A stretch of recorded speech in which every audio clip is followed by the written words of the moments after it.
மார்க்கம் பேசுகிற அறிஞர்னா பெரும்பாலும் சவுதியில பிறந்திருப்பாரு அப்படின்னு நினைச்சிருவோம். இமாம் புகாரியை இன்னும் சவுதி அரேபியா நம்பிக்கொண்டிருக்கக்கூடிய பெரும்பாலான இருப்பாங்க. ஏன்னா நமக்கு இஸ்லாம்னாலே சவுதி, அறிவு என்றாலே அமெரிக்கா, அப்படி பிரிச்சு வச்சிருக்கிறோம். லோக்கல் ஐட்டம் என்றாலே சீனா, ஒரிஜினல் ஐட்டம் என்றாலே ஜப்பான், இப்படித்தானே பிரிச்சு வச்சிருக்கிறோம். அதனால இந்த வட்டத்துக்குள்ளதான் எல்லாம் இருக்கணும்ங்கிற ஒரு சிந்தனை தாக்கம் இருக்கிறது. இதற்குள் வெளியே வந்து பார்க்கிற போதுதான் நாம் இதை தாண்டி யோசிக்க வேண்டி இருக்கிறது என்பதை புரிந்து கொள்ள முடியும். நபிகள் நாயகம் ஸல்லல்லாஹு அலைஹி வஸல்லம் அவர்களுக்கு இறக்கப்பட்ட குர்ஆன் மனித சிந்தனையை பற்றி பேசியதை போல எந்த தத்துவ ஞானியாவது எங்காவது பேசி இருக்கிறாரா? சேம் டைம்ல ரெண்டு கல்லூரி இலங்கையிலே உருவாக்கப்படுகிறது. ஒன்று கஃபூரியா அரபு கல்லூரி, இன்னொன்று மதரசத்து ஜாஹிரா. கஃபூரியா அரபு கல்லூரியை உருவாக்கிய அதே அறிஞர் பெருந்தகைகள் கொலம்போ ஜாஹிராவை உருவாக்குறாங்க. அங்கே படிக்கிறவர்கள் ஆன்மீகம் படிப்பார்கள். மார்க்கத்தை தெரிந்து கொள்வதற்கான கல்லூரி அது, உலகத்தை தெரிந்து கொள்வதற்கான கல்லூரி இது. இதிலே படித்து அடுத்த கட்டம் நகருகிறவர்கள் வேண்டுமென்றால் அதிலும் படித்து இரண்டு கல்வியையும் நீங்கள் பெற்றுக்கொள்ள முடியும். இரண்டுக்கும் சேர்ந்ததான ஒரு கல்லூரியாகத்தான் இந்த கல்லூரியும் இருக்க வேண்டும், அந்த கல்லூரியும் இருக்க வேண்டும். இன்னைக்கு இந்த ரெண்டு கல்லூரியுடைய நிலை என்ன?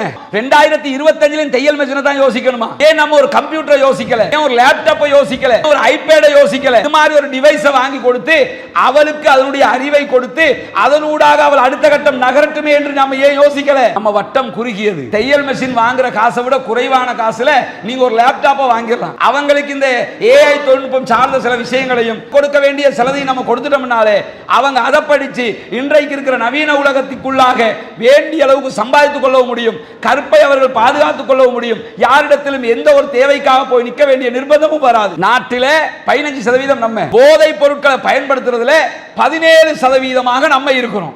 இதான் முன்னேற்றமா? இதான் நம்முடைய வளர்ச்சியா? நிறைய ஊர்களில் நடக்கிற விஷயம் என்ன தெரியுமா? பள்ளிவாசலுக்கு புதிய நிர்வாகம் வந்தா புதிய நிர்வாகம் என்ன செஞ்சது அடுத்து வர்ற நிர்வாகம் ஒரு கேள்வி கேட்பான். ஏற்கனவே இருந்த நிர்வாகம் என்ன செய்தது இந்த நிர்வாகம் கேள்வி கேட்கும்ங்கிறதுனாலயே, இந்த நிர்வாகம் என்ன செஞ்சது அடுத்த நிர்வாகம் கேள்வி கேட்கும்ங்கிறதுனாலயே பெரும்பாலான பள்ளிகளை நீங்க எடுத்துக்கிட்டீங்கன்னா டொய்லெட்டை உடைச்சு கட்டுவாங்க. பாத்துக்கீங்களா? யாரையும் விமர்சிக்கிறதுக்காக நான் சொல்லல, யதார்த்தத்தை சொல்றேன். பெரிய பெரிய மனாராவை கட்டுவோம், பள்ளியில் அடையாளப்படுத்துங்க, மாற்று கருத்து இல்ல. டொய்லெட் சரியில்லைன்னா அதை உடைச்சு கட்டுங்க, எல்லாம் ஓகே. இதே அளவுக்கு பாடசாலைகளுக்கும் படிக்கிறவர்களுக்கும் கல்வியை தேடுகிறவர்களுக்கும் இதே முக்கியத்துவத்தை கொடுக்கிறோமா? அஸ்ஸலாமு அலைக்கும் வரஹ்மத்துல்லாஹி வபரகாத்துஹு. இன்னல் ஹம்தலில்லாஹ் நஹ்மதுஹு வ நஸ்தஈனுஹு வ நஸ்தக்ஃபிருஹு வ நஊது பில்லாஹி மின் ஷுரூரி அன்ஃபுஸினா வ ஸய்யிஆத்தி அமாலினா மை யஹ்திஹில்லாஹு ஃபலா முதில்ல லஹு வ மை யுத்லில் ஃபலா ஹாதிய லஹு. அஷ்ஹது அல்லா இலாஹ இல்லல்லாஹ் வ அஷ்ஹது அன்ன முஹம்மதன் அப்துஹு வ ரசூலுஹு அம்மா பஅத். எல்லா புகழும் புகழ்ச்சியும் அல்லாஹ் ஒருவனுக்கே உண்டாகட்டுமாக. அவனுடைய அமைதியும் கருணையும் நபிகள் பெருமானார் ஸல்லல்லாஹு அலைஹி வஸல்லம் அவர்கள் மீதிலும் அவர்கள் காட்டிய வழிப்படி மாத்திரம் வாழக்கூடிய அனைவர்கள் மீதிலும் உண்டாகட்டுமாக.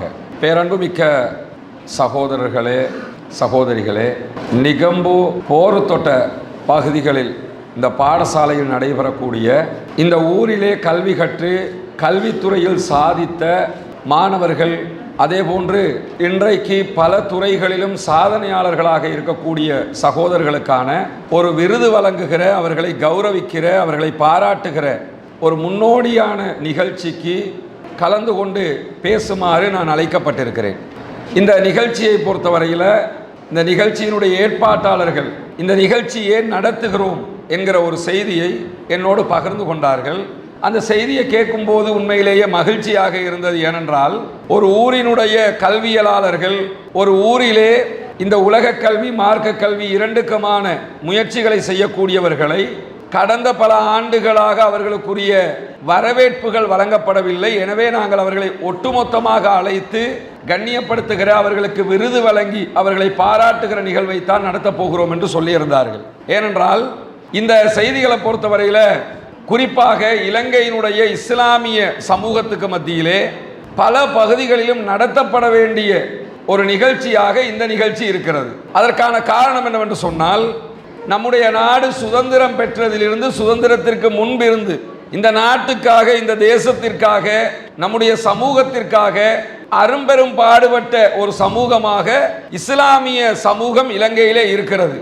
ஆனால் இத்தனை ஆண்டுகளில் கிட்டத்தட்ட 76 தடவைகள் நம்ம சுதந்திரத்தை கொண்டாடி இருக்கிறோம், அது பற்றி பேசி இருக்கிறோம், இந்த நாட்டினுடைய தியாகிகளை பற்றி பேசிக் கொண்டிருக்கிறோம்.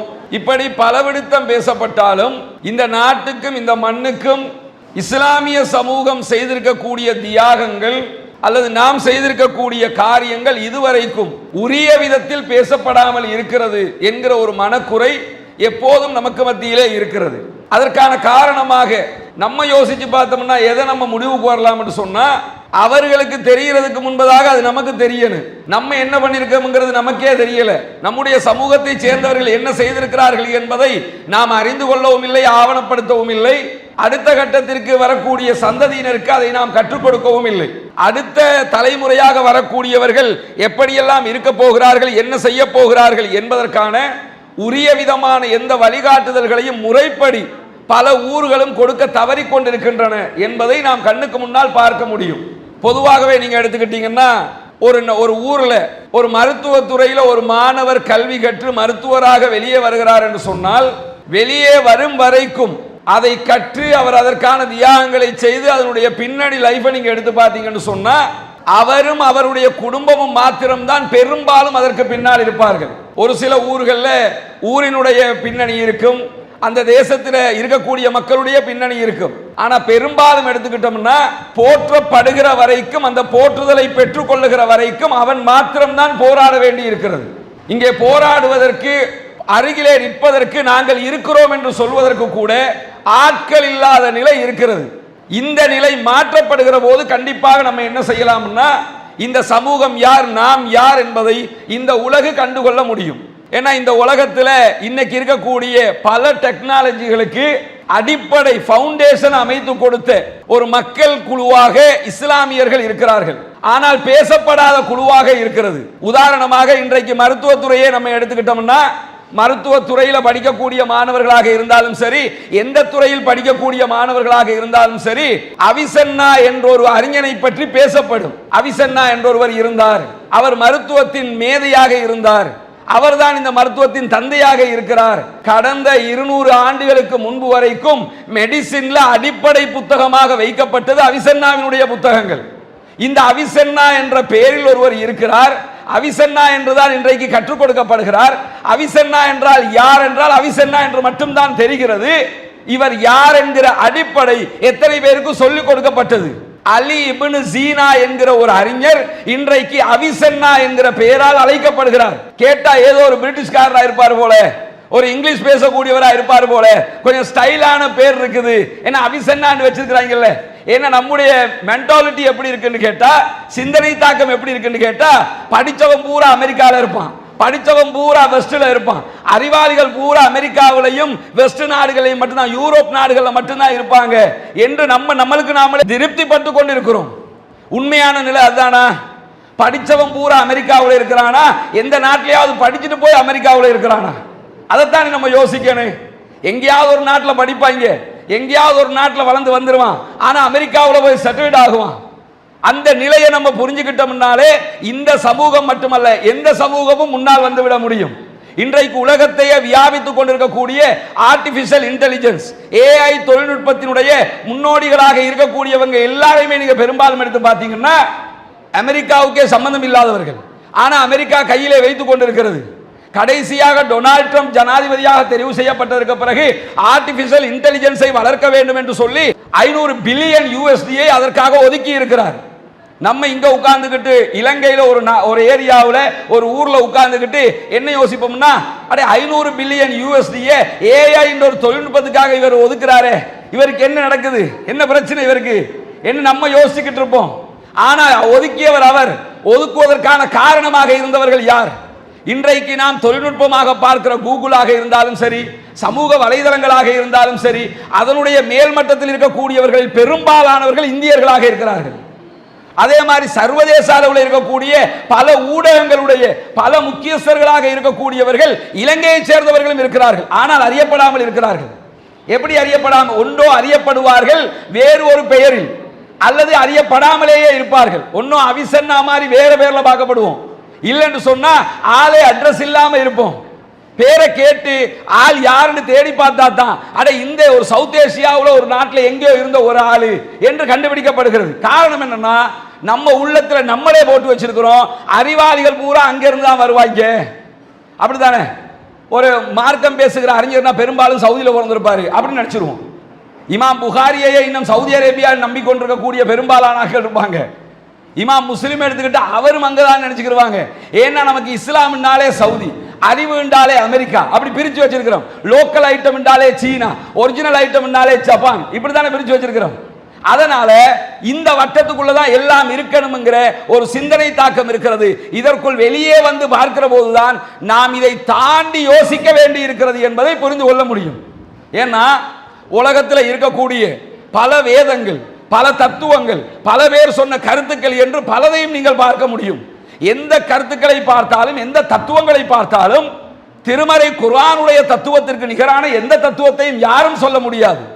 நபிகள் நாயகம் ஸல்லல்லாஹு அலைஹி வஸல்லம் அவர்களுக்கு நிகரான ஒரு தத்துவ ஞானியை யாரும் பார்க்கவும் முடியாது. இது நான் ஒரு இஸ்லாமியன் என்பதற்காக உங்களுக்கு மத்தியிலே அதை சொல்லவும் இல்லை. எதற்காக சொல்லுகிறேன் என்றால், அவருடைய நடவடிக்கைகள், செயல்பாடுகள் எல்லாம் எப்படி இருந்தது. கவிஞர் முகமது மேத்தா, மேத்தாவினுடைய நபிகள் நாயகம் ஒரு காவியம் என்ற ஒரு புத்தகம் இருக்கிறது. அதிலே கவிஞர் மேத்தா சொல்லும் போது சொல்லுகிறார், நடக்கும் கால்கள் எங்கேனும் நாட்காட்டி ஆனதுண்டோ, முகம்மது நடந்தார், ஹிஜ்ரி ஆண்டு பிறந்தது என்றார். உலகத்திலேயே கேலண்டர் என்று நம்ம பயன்படுத்திக்கிட்டு இருக்கிறோம். இந்த கேலண்டரையே நம்ம எடுத்துக்கிட்டோம்னு சொன்னா, கேலண்டர் ஜூலியஸ் சீசராக இருக்கலாம், ஜூலியன் கேலண்டராக இருக்கலாம், அதற்கு ஒரு பின்னணியை சொல்லுகிறார்கள். ஒரு மனிதன் நடந்து போனார் என்பதற்காக வேண்டி, ஒரு சமூகத்திற்காக, ஒரு நாட்டுக்காக, ஒரு தேசத்திற்காக ஒரு நாட்காட்டி உருவாக்கப்பட்டது என்றால் முகமது நபியினுடைய நடத்தைக்காக உருவாக்கப்பட்டது. அவர் ஹிஜ்ரத்து போனாரு, ஹிஜ்ரி என்ற ஒரு கேலண்டர் சிஸ்டமே கொண்டு வரப்பட்டது.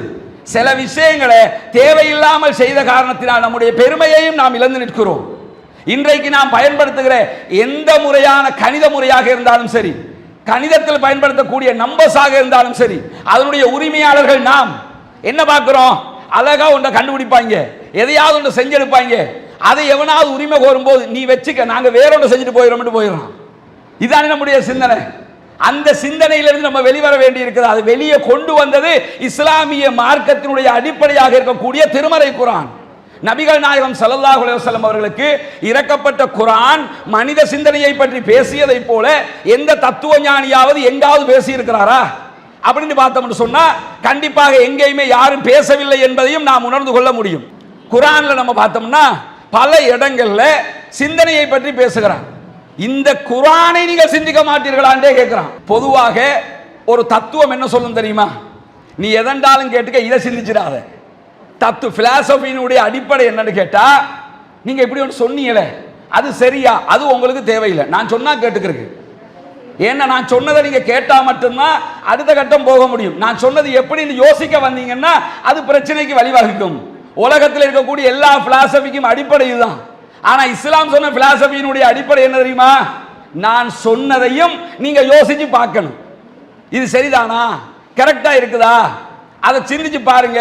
உங்க உள்ளங்களுக்கு பூட்டு போடப்பட்டிருக்குதா, அல்லாஹ் கேட்கிறானா இல்லையா, சிந்திக்க மாட்டீங்களா? ஏன் இதெல்லாம் கேட்கிறான்னு சொன்னா, இந்த கல்வி எவ்வளவு முக்கியப்பட்டது, சிந்தனை என்பது எவ்வளவு முக்கியமானது, அடுத்த கட்டம் நகர்வதற்கு தேவையானது என்பதையெல்லாம் இஸ்லாம் நமக்கு அழகாக சொல்லுகிறது. இன்னஃபி ஹல்கி சமாவாத்தி வல்லர் வக்திலாஃபில் லைலி வன்னஹார், அல்லாஹ் தஆலா குர்ஆனிலே சொல்லுகிறான். இந்த உலகத்தினுடைய படைகோலத்தை பற்றி பேசுகிற போது, வானங்களையும் பூமியையும் அல்லாஹ் தஆலா படைத்திருப்பதில் இரவு பகல் மாறி மாறி வர்றதுல எல்லாம் அறிவுடைய மக்களுக்கு, யோசிக்கக்கூடிய மக்களுக்கு பல சான்றுகள் இருக்கிறது. எந்த வேதமாவது இதை பத்தி பேசுமா, எந்த பிலாசபியாவது இதை பத்தி பேச வேண்டிய தேவை இருக்குதா? எந்த தேவையும் இல்லை. வந்தமா, தொழுக நோம்ப பத்தி சொன்னமா, இபாதத்துகளை பத்தி பேசினோமா, மறுமையை பத்தி பேசினோமான்ட்டு போக வேண்டியதானே.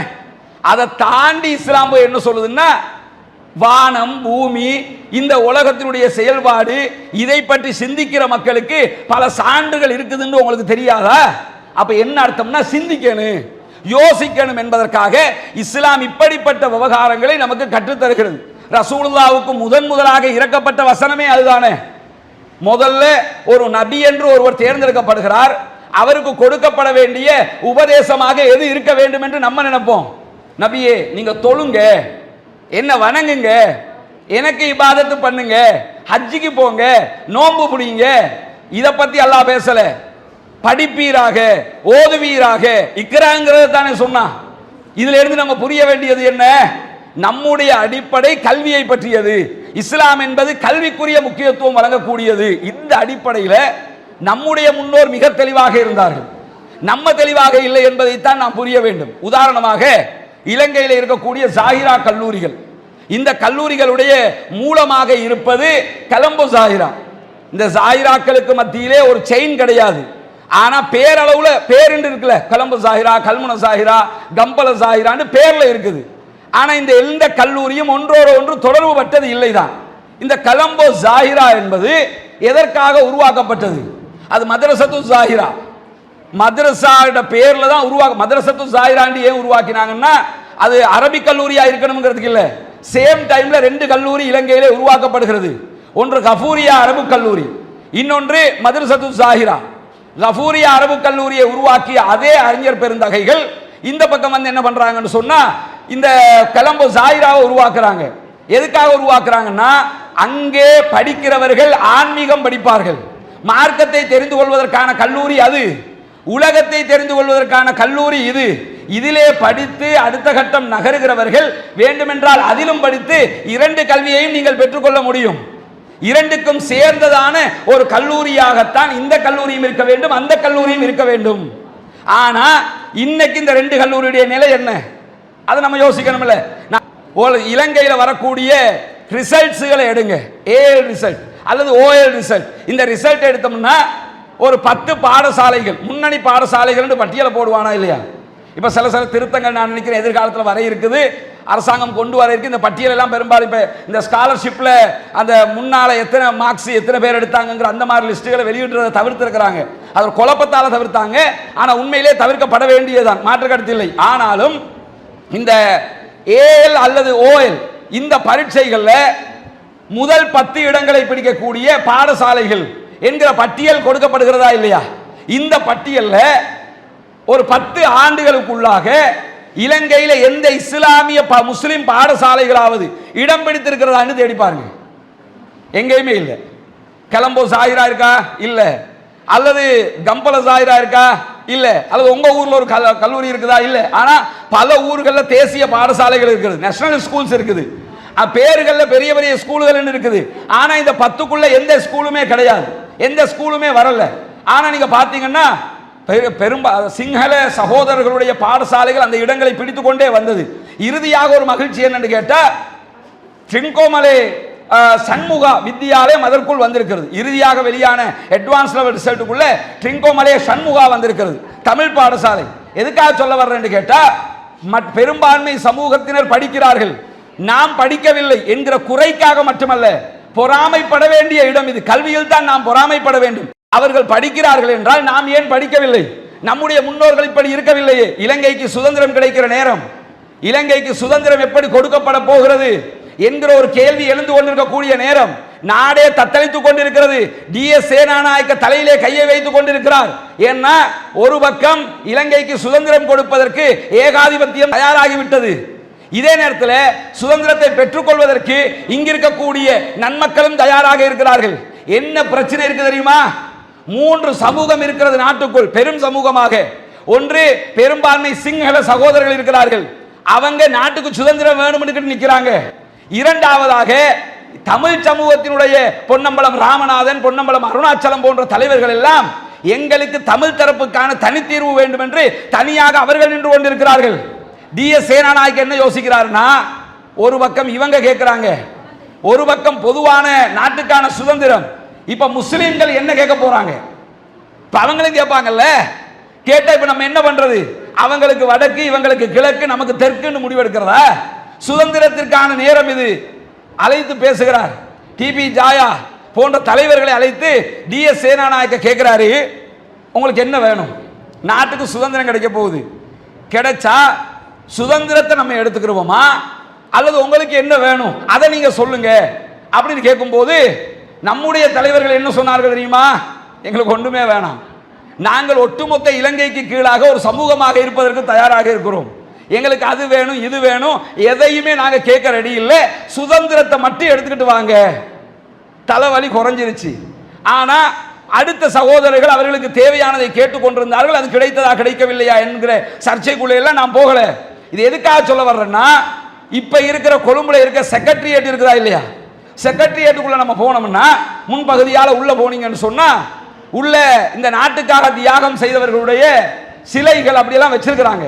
நம்ம சிலை வைக்க மாட்டோம். நம்ம டிபி ஜாய்க்கு சிலை வச்சதும் இல்லை, மாக்காருக்கு வச்சதும் கிடையாது, அசீஸுக்கு வச்சது, எந்த தலைவர்களுக்கு நம்ம சிலை வைக்க போறதும் இல்லை. ஆனா கவலைக்குரிய விஷயம் என்ன தெரியுமா? நம்ம சிலை தான் வைக்க மாட்டோம், ஒரு போர்டு கூடவா வைக்க மாட்டியே?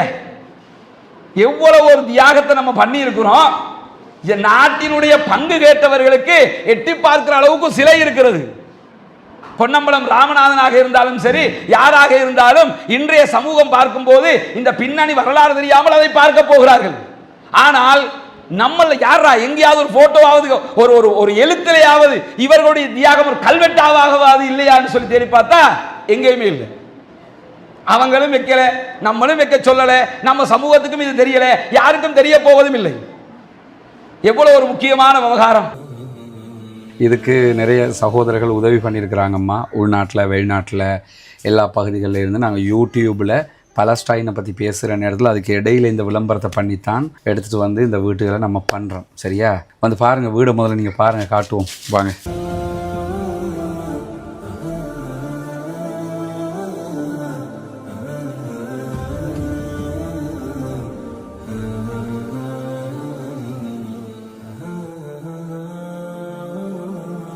உதவி செஞ்சாங்களுக்கு என்ன சொல்ல விரும்புகிறீங்க? அல்ஹம்துலில்லாஹ், நல்லா இருந்தால் சரி. துவா செய்யுங்க அவங்களுக்காக. நிறைய சகோதரர்கள் இதுக்கு 100 ரூபா, 150 ரூபா, 500 ரூபா, 1000 ரூபா இப்படியெல்லாம் சேர்த்து தான் நம்ம இதை செஞ்சுக்கிட்டு இருக்கிறோம். இன்னும் 9 வீடு கட்ட வேண்டி இருக்குது. எல்லாமே இப்படித்தான் செய்கிறோம். எந்த ஒன்றும் அப்படி மொத்தமாக ஒரு காசை கொண்டாந்து வச்சு நாங்கள் செய்யலை. தலைவருக்கு தெரியும், பள்ளி தலைவருக்கு. இவங்களோட ஒத்துழைப்போடு தான் இவ்வளோ வேலைகளுக்கும் ஃபுல்லாக இவங்க தான் ஒத்துழைச்சி. இவங்களுக்காகவும் நீங்கள் துவா செய்யுங்க இன்ஷா அல்லாஹ். இன்னும் 9 வீடுகள் கட்டி இருக்குது, அவங்களுக்காகவும் துவா செய்யுங்க. சரியா? தொழுகை, நோன்பு அதுகளை எல்லாம் ரொம்ப கடைப்பிடிச்சு கொள்ளணும். மார்க்க விஷயங்கள் தானே. அல்லாட்ட நம்ம உலகத்துக்கு எங்களால் முடிஞ்சதை நாங்கள் செஞ்சிட்டோம், மறுமைக்கு நீங்கள் தான் தேடிக்கொள்ளணும். சரிதானே? சரி, சந்தோஷமாயிருங்க. எங்களோட பணி முடிஞ்சிருச்சு. சரியா? இனி உங்கள் வீடு இது. சந்தோஷமாக இருக்கிறீங்களா? உங்களுக்கு எத்தனை பிள்ளைகள்? 8 பேர் உண்டு, 7 பேர் தான் நினைக்கிறாங்க. 5 பொம்புல 3 ஆம்புல ஒன்று சிலாங்க. சரி, இப்போ உங்களோட பொருட்கள் எல்லாம் கொண்டு வந்து போட்டுக்கிறங்க. இனி நான் இப்போலேருந்து உங்களோட வீடு தான் இது. இளைய தலைவர், சரியா? அல்லாஹ் பரக்கத் செய்யட்டும். அன்பிற்கினிய சகோதர சகோதரிகளே, நம் அனைவர் மீதும் இறைவனுடைய அமைதியும் கருணையும் உண்டாகட்டுமாக என்கிற பிரார்த்தனைகளோடு இன்னைக்கு நம்ம 5வது வீட்டை ஒப்படைச்சிருக்கிறோம். சகோதரர் ஹாலிதீன் அவங்களுடைய ஃபேமிலிக்கு ஒப்படைச்சிருக்கிறோம். அவங்களுக்கான வீடு தான் இது. நம்முடைய பணி முடிந்தது, அவர்களுக்கான பணியும் நமக்கு முடிஞ்சது. இன்னும் நம்ம கிட்டத்தட்ட 9 வீடுகள் கட்ட வேண்டி இருக்கிறது. அதற்கும் உங்களுடைய உதவிகளைத்தான் நாங்கள் எதிர்பார்த்து கொண்டிருக்கிறோம். அல்ஹம்துலில்லாஹ் 5 குடும்பத்திற்குரிய அவர்களுடைய வீட்டு தேவை நிவர்த்தி செய்யப்பட்டது. ரொம்ப மகிழ்ச்சியான தருணம். அத்தனை பேரும் எங்களுக்காகவும் அனைவருக்காகவும் பிரார்த்தனை செய்வோம். இதை தாண்டி அதே செக்ரட்டரியேட்டுக்கு எதிர்த்தாப்புல பாத்தீங்கன்னா கோட்டை போலீஸ் நிலையம் இருக்கிறது. அந்த போலீஸுக்கு எல்லாரும் போலீஸுக்கு போயிட்டு வருவாங்க, யாரும் ஹட்டன் நேஷனல் பேங்குக்கு போயிட்டு வருவாங்க, ஜனாதிபதி அலுவலகத்துக்கு போவாங்க. அதுக்குள்ள நீங்க பாத்தீங்கன்னா ஹட்டன் நேஷனல் பேங்குக்கு எதிர்த்தாப்புல ஒரு கம்பி கேட்டு போட்ட மாதிரி ஒரு ஒரு காவலாளியை வைக்கிறதுக்குரிய ஒரு ரூம் மாதிரி ஒரு ரூம் இருக்குது. அந்த போனாக்கள் எல்லாருமே அதை பார்த்துருப்போம். ஆனால் இது என்னன்னு பார்த்துருக்க மாட்டோம். ஒரு ரூம் இருக்குது. அந்த ரூமை கொஞ்சம் எட்டி பார்த்தீங்கன்னா அதுக்குள்ள ஒரு 3 புகைப்படம் இருக்கிறது. அந்த புகைப்படம் ஒரு செய்தியை சொல்லுகிறது, அந்த ரூம் ஒரு செய்தியை சொல்லுகிறது. அது என்னன்னு சொன்னா, நமக்கெல்லாம் தெரியும், கண்டியில மகியங்கன பகுதிகளில் நடந்த ஒரு சம்பவம். 2ஆம் ராஜசிங்க மன்னன் அவனை கொல்வதற்காக ஏகாதிபத்திய இராணுவத்தினர் விரட்டி கொண்டே செல்கிறார்கள். ராஜசிங்க மன்னர் ஓடிக்கொண்டே இருக்கிறார். ஓடுகிறவர் கடைசியில் என்ன செய்கிறாரு? மகியங்கன காட்டுக்குள்ள இருந்த ஒரு மர பொந்துக்குள்ள போய் ஒளிச்சிடுறாரு. ஒளித்தவருக்கு வெளியில வந்து இராணுவம் அந்த நேரத்தில் இந்த ஆக்கிரமிப்பு இராணுவம் வந்து பார்க்குறாங்க. மன்னர் ஓடி வந்தவரை காண, எங்கடான்னு சொல்லி தேடி பார்த்தா பக்கத்தில் ஒரு பொம்பளை பால் கறந்துக்கிட்டு இருக்கிறா. அவகிட்ட போய் கேட்குறாங்க, மன்னர் ஓடி வந்தாரே கண்டியா? இப்போ அவங்க யோசிக்கிறாங்க, நம்ம என்ன பண்ணுறது? இப்போ ஆமாம், நான் மன்னரை கண்டேன்னு சொன்னால் காட்டி கொடுத்த மாதிரி ஆயிரும், மன்னரை காணலன்னு சொன்னால் மார்க் அடிப்படையில் போய் சொன்ன மாதிரி ஆயிரும். இப்போ நான் என்ன பண்ணுறது? புத்திசாலித்தனமாக யோசிக்கவும் வேண்டும். இதற்கிடையில் ஒரு சம்பவத்தை சொல்கிறேன். நபிகள் நாயகம் ஸல்லல்லாஹு அலைஹி வஸல்லம் அவர்கள் ஹிஜ்ரத்து போகிற போது அன்னை அஸ்மா பின்த் அபீபக்கர் ரலியல்லாஹு அன்ஹா அவர்களிடத்தில் தான் அபூபக்கர் ரலியல்லாஹு அன்ஹு அவர்கள் குடும்ப சுமையை ஒப்படைத்து விட்டு செல்வார்கள். ஆயிஷா ரலியல்லாஹு அன்ஹா அவர்கள் விட்டவர்கள் ரொம்ப சிறிய வயதுடையவர்களாக இருக்கிறார்கள். ரசூலுல்லாஹ் நாட்டை விட்டு போயிட்டாங்க. போனதோட எதிரிகள் அபூஜஹல் உள்ளிட்ட எதிரிகள் எல்லாம் வந்துட்டாங்க. வந்து அல்லாஹ்வுடைய தூதர் ஸல்லல்லாஹு அலைஹி வஸல்லம் அவர்களையும் அபூபக்கர் சித்திக் ரலியல்லாஹு அன்ஹு அவர்களையும் தேடுகிறார்கள். தேடிக்கொண்டு என்ன கேட்கிறாங்கன்னா, தேடி வந்து அஸ்மா ரலியல்லாஹு அன்ஹா கிட்ட வந்துட்டாங்க. வந்து என்ன கேட்கிறாங்கன்னா, எங்க உங்க தகப்பனார் எங்கன்னு கேட்கிறாங்க. அவங்க யோசிக்கிறாங்க. இப்ப தகப்பனார் எங்கன்னு சொல்லிட்டோம்னா ரெண்டு பேரும் மாட்டிக்கிடுவாங்க. சொல்லலன்னா ஏதோ பொய் சொல்ல வேண்டி வரும் அல்லது காட்டி கொடுக்க வேண்டி வரும். என்ன செய்யறது? உடனே அஸ்மா பின்த் அபீ பக்கர் ரலியல்லாஹு அன்ஹா சொல்றாங்க, லா அத்ரி ஐன ஹுவல்லான். இப்ப அவர் எங்க இருக்காருன்னு எனக்கு தெரியாது. சரிதானே? அவர் போயிட்டாரு, இப்ப எங்க இருக்காருன்னு அவங்களுக்கு தெரியாது. நுணுக்கமான ஒரு பதில சொல்றாங்க. நீங்க கேட்கிற ரசூலுல்லாஹும் அபூபக்கர் என்னுடைய தகப்பனாரும் இப்ப எங்க இருக்கிறாங்கிறது எனக்கு தெரியாது. இப்ப எங்க இருக்கிறாங்கன்னா, இப்ப இதே நம்ம காலத்துல நடந்தா இப்ப தெரியாதுல்ல. உங்க பாப்பாவுக்கு கால் பண்ணி லைவ் லொகேஷன் போட சொல்லு, சொல்றோமா இல்லையா? கால் பண்ணி வாட்ஸ்அப்ல லைவ் லொகேஷன் அனுப்ப சொல்லு, எங்க இருக்கிறாங்கன்னு நாங்க பாத்துக்கிறோம் அப்படின்னு கேட்டுருவோம். அப்ப அது கேட்க முடியாது. அந்த நேரத்தில் தான் அபூ ஜஹல் அஸ்மா பின்த் அபீ பக்கர் ரலியல்லாஹு அன்ஹு அவர்களுக்கு கன்னத்தில் அறைவான். இஸ்லாமிய வரலாற்றில் இவ்வளவு நடந்த சண்டைகள்ல கன்னத்தில் அடி வாங்கிய ஒரு பெண்மணியாக அன்னை அஸ்மா பின்த் அபீ பக்கர் ரலியல்லாஹு அன்ஹு அவர்கள் இருப்பார்கள். எதற்காக சொல்ல வருகிறேன் என்றால், அனைவருக்கும் வாழ்க்கையில இப்படி ஒரு இக்கட்டு வரும். மஹியங்கனை சேர்ந்த சகோதரி ஃபாத்திமாவுக்கும் இந்த இக்கட்டு வந்தது. மன்னனை காட்டி கொடுத்தால் காட்டி கொடுத்த குற்றம் வரலாறு நடிகளும் இருக்கும். காட்டி கொடுக்காவிட்டால் எனக்கு தெரியாதுன்னு சொல்லிட்டா பொய் சொன்ன குற்றமாக மாறிவிடும். என்ன செய்வது? ராணுவம் கேட்குது, ஆக்கிரமிப்பு ராணுவம் கேட்க அவங்க பதில் சொல்லாம அமைதியாவே இருக்கிறாங்க. கடைசியில் என்ன பண்றான்? மாறுகால் மாறுகை வெட்டப்படுகிறது. காத்தாங்குடி போனீங்கன்னா, காத்தாங்குடி மியூசியத்துக்கு போனீங்கன்னா தத்ரூபமாக செஞ்சு வச்சிருப்பாங்க. மாறுகால் மாறுகை, இடது கையை வெட்டி வலது காலை வெட்டுகிறார்கள். அப்பவும் அவர் சொல்லல. இது என்ன யோசிக்கணுமா இல்லையா? யார நம்ம என்ன சொல்லுவோம்? இதுக்கு போய் இந்த உள்ள இருக்காருன்னு காட்டி கொடுத்துட்டு போயிட வேண்டியதானே? இது ஒரு பெரிய விஷயமா?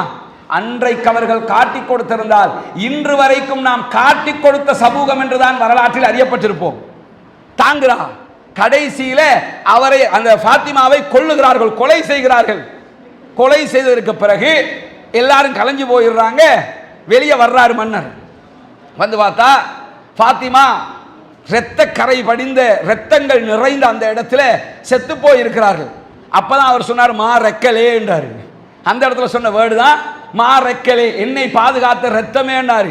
இன்னைக்கு நம்மளை பார்த்து மறக்கலே ஆக்கிட்டாங்க, பெருமையா சொல்லிக்கிற வேண்டியது நாமா மாறக்கலே தான் அதுன்னு சொல்லி. அப்ப என்ன நம்ம புரியணும்னு சொன்னா, மாறக்கலே என்று சொல்லுகிற அளவுக்கு ஃபாத்திமாவின் தியாகம் இருந்தது.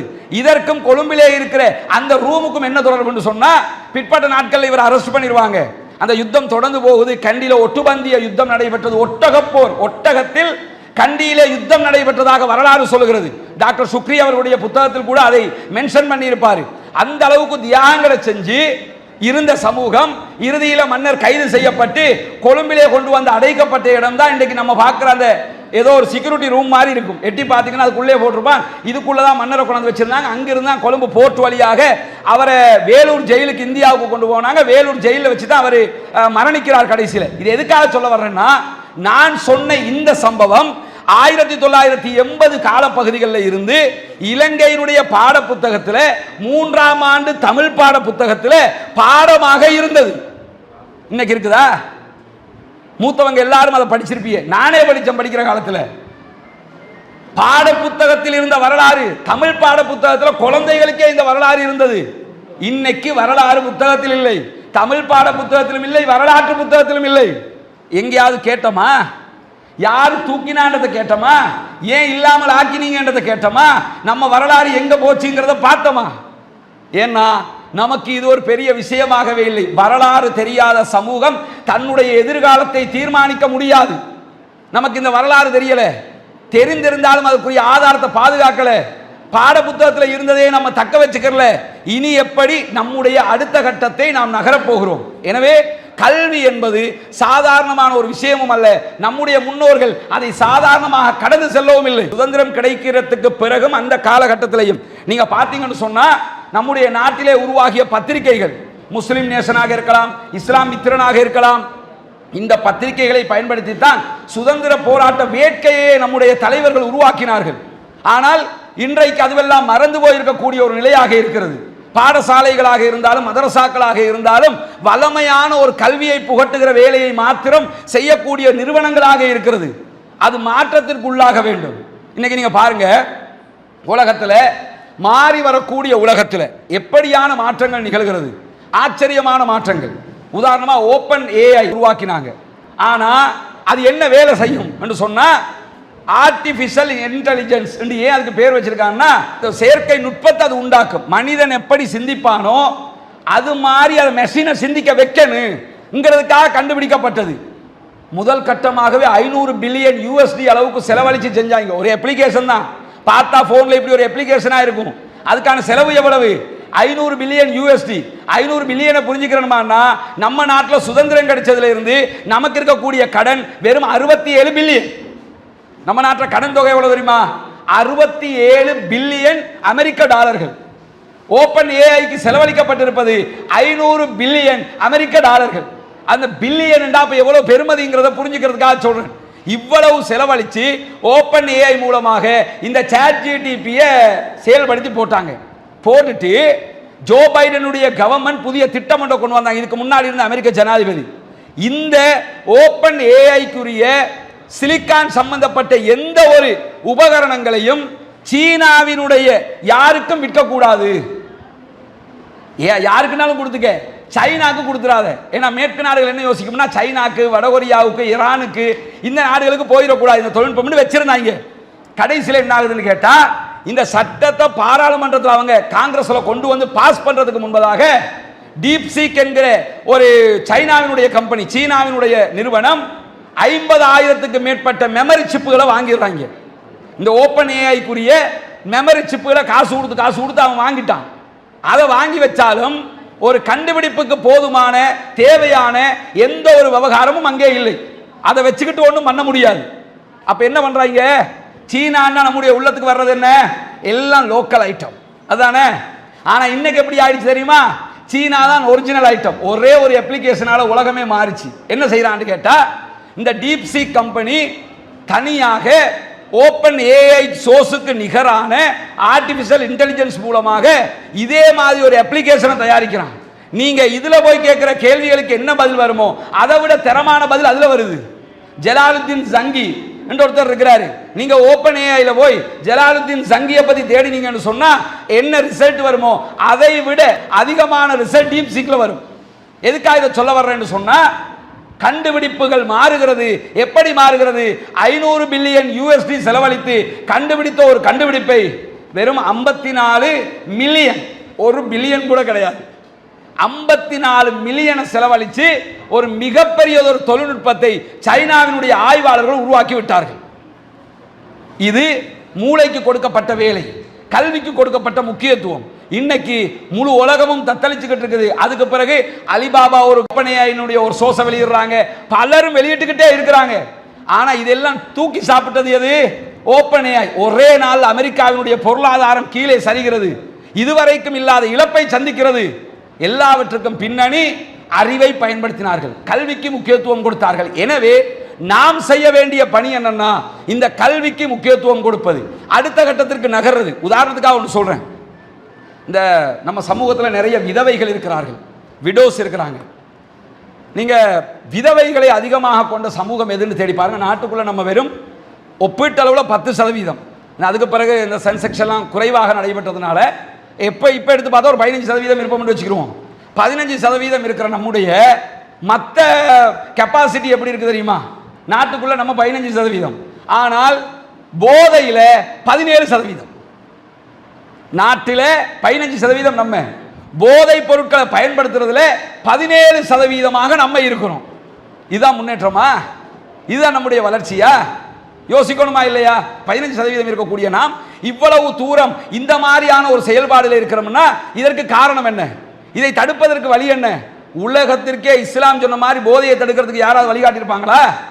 அந்த வழியை இஸ்லாம் காட்டியது. ஆனால் இன்றைக்கு ஐசா இருந்தாலும் சரி, மற்ற போதைகளாக இருந்தாலும் சரி, தத்தளிக்கிற ஒரு சமூகமாக நம்முடைய சமூகம் இருக்கிறது. காரணம் என்ன? ஒரு வட்டத்துக்குள்ள யோசிக்கிறோம். விதவைகளுக்கு வாழ்வளிப்பது என்று எடுத்துக்கிட்டா அதிகமான, அது எதுக்கு சொல்ல வந்தேன்னா, அதிகமான விதவைகளை கொண்ட சமூகமாகவும் நம்ம தான் இருக்கிறோம். குடும்ப வாழ்க்கையை பற்றி இஸ்லாம் சொன்னதை விடவா வேறு ஏதாவது சொல்லிட போகிறார்கள்? அவ்வளவு குடும்ப வாழ்க்கையை பற்றி பேசிய மார்க்கத்தில் அதிகமான விதவைகள். சரி, இந்த விதவைகளுக்கு வாழ்வளிப்பது எப்படி? நான் எல்லா பள்ளிவாசல் நிர்வாகமும் எல்லா நிறுவனங்களும் தப்பா எடுத்துக்கிற வேணாம், சரியா தான் யோசிக்கிறோம். ஆனால் குறைவாக யோசிக்கிறோமுங்கிறேன். உடனே என்ன யோசனை வரும் தெரியுமா? ஒரு தையல் மிஷினை வாங்கி கொடுத்துருவோம்.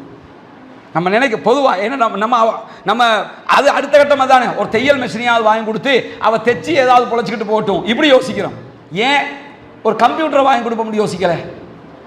தையல் மெஷினை தான் 1980 யோசித்தோம், 1990 யோசித்தோம், 2000 யோசித்தோம், 2015 யோசித்தோம், 2025 தையல் மெஷினை தான் யோசிக்கணுமா? ஏன் நம்ம ஒரு கம்ப்யூட்டரை யோசிக்கல? ஏன் ஒரு லேப்டாப்பை யோசிக்கல? ஏன் ஒரு ஐபேடை யோசிக்கல? இது மாதிரி ஒரு டிவைஸை வாங்கி கொடுத்து அவளுக்கு அதனுடைய அறிவை கொடுத்து அதனூடாக அவள் அடுத்த கட்டம் நகரட்டுமே என்று நம்ம ஏன் யோசிக்கல என்று சொன்னா நம்ம வட்டம் குறுகியது. தையல் மெஷின் வாங்குற காசை விட குறைவான காசுல நீங்க ஒரு லேப்டாப்பை வாங்கிடலாம்.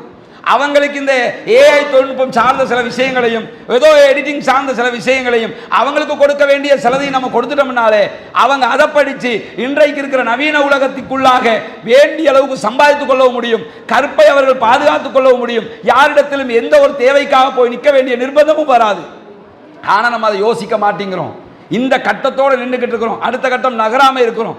நகர வேண்டிய இடத்திற்கு நாம போனால் மட்டும்தான் இந்த மாற்றம் உருவாகும். எனவே கல்விக்குத்தான் முக்கியத்துவம் கொடுக்கப்பட வேண்டும். எல்லா ஊர்களிலும் இந்த கல்விக்கான முக்கியத்துவத்தையும் கல்வி நிறுவனங்களை உருவாக்குவதற்கான முக்கியத்துவத்தையும் நாம் செய்ய வேண்டும். கவலைக்குரிய விஷயம் என்னன்னா, சில நேரங்களில் நான் பேசுவது யாருக்காவது மனது வலிக்கக்கூடிய ஒரு விஷயமாக இருந்தாலும் அதற்கு நான் மன்னிப்பு கேட்டுக்கொள்கிறேன். ஆனால் சொல்லி ஆக வேண்டும். நம்ம சமூகத்தில் நீங்கள் ஒரு மதரசாவை உருவாக்குறதா இருந்தா, நானும் ஒரு மௌலவிதான், ஒரு மதரசா உருவாக்க போகிறோம். நீங்கள் போய் ஒரு மதரசா கட்ட போகிறோம்னு நாட்டில் வசூலுக்கு போனீங்கன்னா வித்தின் 3 months நீங்கள் மதரசாவை கட்டிடலாம். அல்ஹம்துலில்லாஹ். ஏன்னா மதரசாவுக்கு காசு தர்றதுக்கு செலவழிக்க, அது ரமதானில் போனீங்கன்னா 1 மாதத்துலேயே மதரசாவை கட்ட முடியும். அல்ஹம்துலில்லாஹ். சரியா? ஏன்னா நானும் அந்த மாதிரி வசூல் பணிகளில் நான் இதுக்கு முன்னாடி செயல்பட்ட காலத்தில் செஞ்சிருக்கிறோம்ல, தெரியும். மக்களுக்காக தருவாங்க, கொடுக்கணும், மாற்றுக்கருத்தே இல்லை. ஒரு பள்ளிவாசல் கட்ட போகிறோம், தாராளமாக தந்துடுவாங்க. பள்ளியில் ஹவுதை செய்ய போகிறோம், தாராளமாக தந்துடுவாங்க. நிறைய ஊர்களில் நடக்கிற விஷயம் என்ன தெரியுமா? பள்ளிவாசலுக்கு புதிய நிர்வாகம் வந்தால் புதிய நிர்வாகம் என்ன செஞ்சதுன்னு அடுத்து வர்ற நிர்வாகம் ஒரு கேள்வி கேட்பான். ஏற்கனவே இருந்த நிர்வாகம் என்ன செய்யுது இந்த நிர்வாகம் கேள்வி கேட்குங்கிறதுனாலேயே, இந்த நிர்வாகம் என்ன செஞ்சது அடுத்த நிர்வாகம் கேள்வி கேட்குங்கிறதுனாலேயே பெரும்பாலான பள்ளிகளை நீங்கள் எடுத்துக்கிட்டீங்கன்னா டொய்லெட்டை உடச்சு கட்டுவாங்க. பார்த்துருக்கீங்களா? யாரையும் விமர்சிக்கிறதுக்காக நான் சொல்லலை, யதார்த்தத்தை சொல்கிறேன். பெரிய பெரிய மனாராவை கட்டுவோம், கட்டணு இல்லைன்னு சொல்ல தேவை, பள்ளியில் அடையாளப்படுத்துங்க, மாற்று கருத்து இல்லை. மனாராவை கட்டுங்க, டொய்லெட் சரியில்லைன்னா அதை உடைச்சி கட்டுங்க, பிரம்மாண்டமாக கட்டுங்க, எல்லாம் ஓகே. இதே அளவுக்கு பாடசாலைகளுக்கும் படிக்கிறவர்களுக்கும் கல்வியை தேடுகிறவர்களுக்கும் நாம் இதே முக்கியத்துவத்தை கொடுக்கிறோமா என்கிறது தான் என்னுடைய கேள்வி. வேற எந்த கேள்வியும் இல்லை, விமர்சனத்துக்குரிய ஒரு கேள்வி அல்ல. இதை செய்கிற அதே நேரம் ஒரு ஸ்கூலை நம்ம கட்டணும், அதுக்குரிய ஒரு தேவைப்பாடு இருக்குது, ஒரு கம்ப்யூட்டர் லேபு வேணும், அதுக்கு என்ன பண்றது? நான் அதுக்கு என்ன செய்ய போறோம்? அதுக்கான வசூலிப்பு எப்ப, எத்தனை மாசம் முடிக்க போகுது?